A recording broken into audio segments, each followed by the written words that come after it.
প্রবাসীদের রেমিটেন্সে বাংলাদেশে ঘুরে দাঁড়িয়েছে বললেন প্রধান উপদেষ্টা। জানাবো মৌলিক সংস্কার প্রস্তাবে বিএনপি, জামায়াত ও এনসিপির মধ্যে এত অমিল কেন, এবং সর্বশেষ জানাবো মারুফ কামাল খানের পোস্ট নির্বাচনের পরেও ডক্টর ইউনূসের খ্যাতি কাছে লাগালে বড় ফায়দা হবে। এতক্ষণ শুনলেন সংবাদ শিরোনাম, এবারে বিস্তারিত। প্রবাসীদের রেমিটেন্সে বাংলাদেশে ঘুরে দাঁড়িয়েছে বললেন প্রধান উপদেষ্টা। জাতি গঠনে প্রবাসী বাংলাদেশিদের অবদানের কথা স্মরণ করে প্রধান উপদেষ্টা অধ্যাপক মোহাম্মদ ইউনূস বলেছেন, বাংলাদেশকে ধ্বংসাবশেষ থেকে ঘুরে দাঁড়াতে প্রবাসীরাই মূল ভূমিকা পালন করেছেন। প্রধান উপদেষ্টা বলেন, এটাই সত্য যে কঠিন সময়ে দেশের যে টিকে থাকা তা সম্ভব হয়েছে প্রবাসীদের পাঠানো রেমিটেন্সের কারণে। অধ্যাপক ইউনূস বলেন, ক্ষমতাচ্যুত পতিত সরকার রাষ্ট্রীয় কোষাগার এবং ব্যাংক শূন্য করে গিয়েছিল। যদি প্রবাসীরা সহায়তা না করতেন তাহলে বাংলাদেশ ঘুরে দাঁড়াতে পারত না। তিনি বলেন, অন্তর্বর্তী সরকার অবশ্যই তার উপর অর্পিত দায়িত্ব পালন করবে, তবে জাতি গঠনে প্রবাসী বাংলাদেশিদের অংশগ্রহণ আরও শক্তিশালী হওয়া উচিত। বাংলাদেশে প্রবাসীদের ব্যবসা বাড়ানোর উদ্যোগ নেয়ার আহ্বান জানিয়ে প্রধান উপদেষ্টা বলেন, একজন নাগরিক হিসেবে আপনাদেরই রাষ্ট্র মেরামতের দায়িত্ব নিতে হবে। অধ্যাপক ইউনূস বলেন, প্রবাসীদের বাংলাদেশি আত্মীয় স্বজন ও বন্ধু বান্ধব রয়েছেন, তাদের ব্যবসাও আছে, এই কারণে তারা নিয়মিত বাংলাদেশে যাতায়াত করেন। তাই সামগ্রিকভাবে আমাদের একসঙ্গে কাজ করতে হবে। আপনারা জাপান সফরের উপর প্রভাব বাড়ানোর চেষ্টা করুন, বলেন তিনি। প্রধান উপদেষ্টা জাপান সফরের তৃতীয় দিন শুক্রবার 3টি সমঝোতা স্মারক স্বাক্ষরিত হয়। সেগুলো হলো অর্থনৈতিক সংস্কার ও জলবায়ু পরিবর্তন সহনশীলতা জোরদার করতে development policy loan, Joydebpur Ishwardi dual gauge double lane railway প্রকল্পের জন্য ঋণ এবং মানব সম্পদ উন্নয়ন স্কলারশিপ অনুদান। মৌলিক সংস্কার প্রস্তাবে বিএনপি, জামায়াত ও এনসিপির মধ্যে এত অমিল কেন? বাংলাদেশের সংবিধান, নির্বাচন ব্যবস্থা সহ রাষ্ট্রের বিভিন্ন ক্ষেত্রে সংস্কার আনতে অন্তর্বর্তীকালীন সরকার গঠিত ঐকমত্য কমিশনের প্রথম পর্যায়ের আলোচনা শেষ হয়েছে। বেশ কয়েকটি সংস্কার প্রস্তাবে অধিকাংশ রাজনৈতিক দল একমত হলেও কয়েকটি গুরুত্বপূর্ণ ও মৌলিক সংস্কার প্রশ্নে এখনো মত পার্থক্য দেখা যাচ্ছে প্রধান রাজনৈতিক দলগুলোর মধ্যে। খবর বিবিসি বাংলার।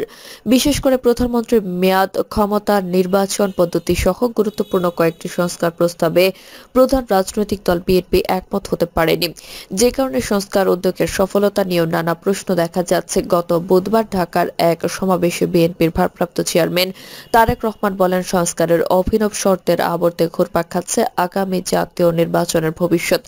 বিএনপি স্থায়ী কমিটির সদস্য আমির খসরু মাহমুদ চৌধুরী বলেছেন, এখন ঐকমত্য প্রশ্নগুলোতে যেগুলোতে হয়েছে সেগুলো করে দ্রুত নির্বাচনের রোডম্যাপ দিয়ে দেন সরকারের প্রতি তাদের আহ্বান।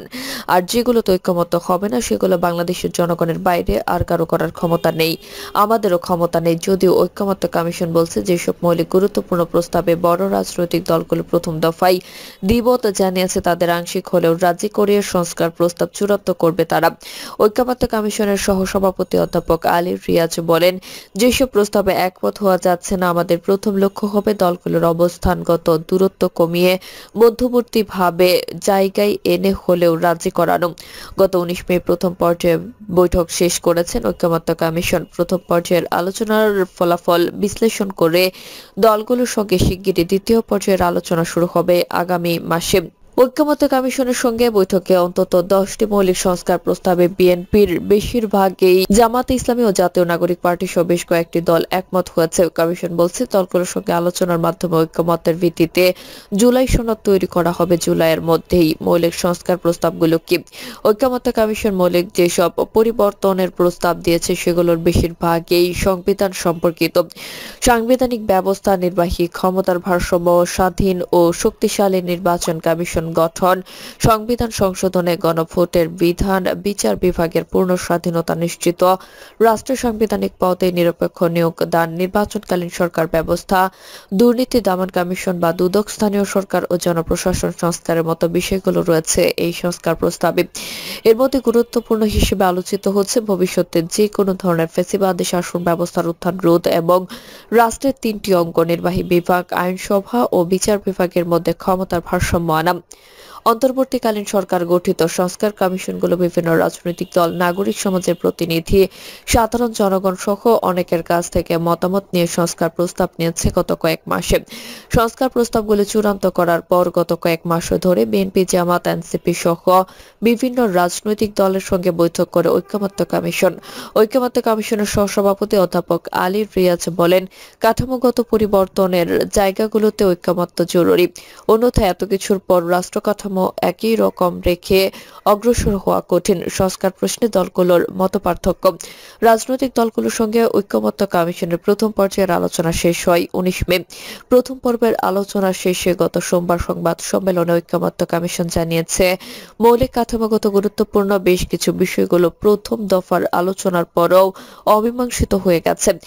কোনো সংস্কার প্রস্তাবে প্রধান দলগুলো পুরোপুরি বিপরীত অবস্থানে রয়েছে, যেমন প্রধানমন্ত্রী পদে 2 মেয়াদে বেশি না থাকা, প্রধানমন্ত্রী দলীয় প্রধান হতে পারবেন না, সংসদে সংখ্যানুপাতিক উচ্চকক্ষ, জাতীয় সাংবিধানিক কাউন্সিল বা এনসিসি গঠন, এনসিসির মাধ্যমে সাংবিধানিক নিয়োগ, সংবিধান সংশোধনে গণভোট, জ্যেষ্ঠতম বিচারপতি, প্রধান বিচারপতি নিয়োগের মতো প্রস্তাবগুলোতে বিএনপির আপত্তি থাকলেও এতে একমত হয়েছে জামায়াতে ইসলামী, এনসিপি সহ আরো কয়েকটি রাজনৈতিক দল। জামায়াতে ইসলামের মুখপাত্র মতিউর রহমান আকন্দ বলেন, আগামী মাসে বৈঠকে সংস্কার প্রস্তাব চূড়ান্ত হতে পারে।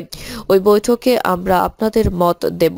যে সব বিষয়ে দ্বিমত আছে সেগুলো দ্বিতীয় দফায় বৈঠকের পর চূড়ান্ত হবে বলে আশা করি। গুরুত্বপূর্ণ অনেক প্রস্তাবে মতপার্থক্য থাকলেও বিদ্যমান ব্যবস্থা নির্বাচন আয়োজনের পক্ষে একমত হয়েছে বিএনপি ও নতুন রাজনৈতিক দল জাতীয় নাগরিক পার্টি। বিএনপি স্থায়ী কমিটির সদস্য আমির খসরু মাহমুদ চৌধুরী বলেন, বিভিন্ন পার্টির বিভিন্ন চিন্তা, বিভিন্ন দর্শনের সঙ্গে আমাদের কোনো একমত হতে হবে। আমরা কি বাকশাল নাকি? একমত হওয়ার সুযোগ নাই। অন্যদিকে নারী আসনে সরাসরি নির্বাচন প্রস্তাবে বিএনপি, জামাত কোনো দলই একমত পোষণ না করলেও এই প্রস্তাবে এনসিপি প্রস্তাবের পক্ষেই তাদের মত দিয়েছে। জাতীয় নাগরিক পার্টি সিনিয়র যুগ্ম আহ্বায়ক আরিফুল ইসলাম আদিব বলেন, মৌলিক সংস্কার প্রশ্নে একমত না হওয়া গেলে রাষ্ট্রের পরিবর্তন সম্ভব না। সেটি গণঅভ্যুত্থানের আকাঙ্ক্ষার বিপরীত। আবার প্রধানমন্ত্রীর ক্ষমতার হ্রাস প্রস্তাব আংশিকভাবে একমত হয়েছে বিএনপি। অন্যদিকে রাষ্ট্রীয় মূলনীতি থেকে বহুত্ববাদের মতো বিষয়গুলোতে বেশিরভাগ দলেই একমত হয়নি। ঐকমত্য কমিশনের সহ সভাপতি অধ্যাপক আলী রিয়াজ বলেন, যেই সব বিষয়ে বড় আকারে অগ্রহণযোগ্য বলে বিবেচিত হবে সেগুলো নিয়ে আর হয়তো এগোবে না ঐকমত্য কমিশন। যেমন 4টি প্রদেশ গঠন কিংবা সংবিধানের মূলনীতিতে বহুত্ববাদের কোনো প্রশ্ন দলই একমত হয়নি। যেগুলো নিয়ে কোনো দলই একমত হয়নি সেই সব জায়গা নিয়ে কমিশন আর এগোবে না। সংস্কার বাস্তবায়ন নিয়ে যে প্রশ্ন, শেখ হাসিনা সরকার পতনের মধ্য দিয়ে ভেঙে গেছে জাতীয় সংসদ। অন্তর্বর্তীকালীন সরকার এসব সংস্কার প্রস্তাব নিয়ে আলোচনা করলেও সেগুলো কিভাবে বাস্তবায়ন হবে সেটি নিয়ে নানা প্রশ্ন সামনে আসছে। সংস্কারের সুপারিশগুলো কিভাবে বাস্তবায়ন হবে এ নিয়ে রাজনৈতিক দলগুলো বিপরীতমুখী অবস্থানে রয়েছে। বিএনপি চায় কমিশনের সঙ্গে সংলাপ। রাজনৈতিক দলগুলোর যেই সব বিষয়ে ঐকমত্য হবে তা নিয়ে সই হবে জুলাই সনদ। এর ভিত্তিতে পরবর্তী সংসদে সাংবিধানিক সংস্কার হবে। তবে এই সংস্কার প্রস্তাবে বাস্তবায়নে জামায়াতের প্রস্তাবনা গণভোট এবং এনসিপির প্রস্তাবে রয়েছে গণপরিষদ নির্বাচন। এনসিপি নেতা আরিফুল ইসলাম আদিব বলেন, সংস্কার প্রস্তাবনা বাস্তবায়ন পদ্ধতির ক্ষেত্রে অধিকাংশ দলে গণভোট বা গণপরিষদের মতো মতামত দিচ্ছে। বিএনপির এটা নিয়ে আপত্তি। এটাতে বিএনপি বাদে অন্য দলগুলো যে মতামত দিয়েছে সেটাই যৌক্তিক। হয় গণভোট বা গণপরিষদ দিয়ে এটির সমাধান বের করতে হবে। তবে এই ইস্যুতে বিএনপির বক্তব্য স্পষ্ট। তারা বলছে, যেসব প্রস্তাবনা এসেছে তার অনেকগুলো সাংবিধানিক, যে কারণে সাংবিধানিক বিষয়গুলো নির্বাচিত সংসদের মাধ্যমে বাস্তবায়নের পক্ষে বিএনপি। দলটির স্থায়ী কমিটির সদস্য আমির খসরু মাহমুদ চৌধুরী বলেন, গণভোটও তো একটা সংস্কারের অংশ। যেগুলো ঐকমত্য হবে না সেগুলো আগামী সংসদের মাধ্যমে পাশ করতে হবে। সংসদ ব্যতীত তো এই সংস্কার সম্ভব না। সাংবিধানিক সংস্কার বাস্তবায়ন প্রশ্নে ঐকমত্য কমিশন বলছে, যেসব বিষয়ে রাজনৈতিক দলগুলো একই মত পোষণ করবে সেই সব সংস্কারগুলো আগামী সংসদে পাশ করতে রাজনৈতিক দলগুলোর কাছ থেকে প্রতিশ্রুতি নেওয়া হবে।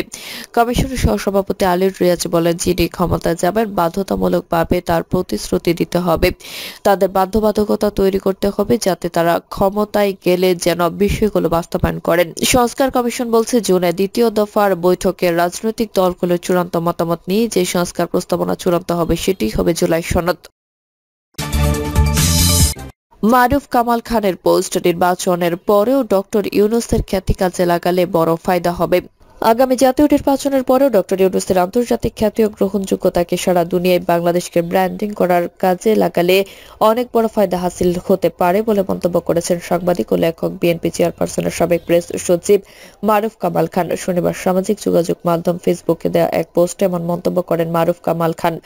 একই সঙ্গে পোস্টে জাতীয় সরকার গঠনের উপর জোর দেন তিনি। সেই সঙ্গে সরকার দল ও বিরোধী দলের ভূমিকায় কারা থাকতে পারে সেই ধারণাও দিয়েছেন বিএনপি চেয়ারপারসনের সাবেক এই প্রেস সচিব।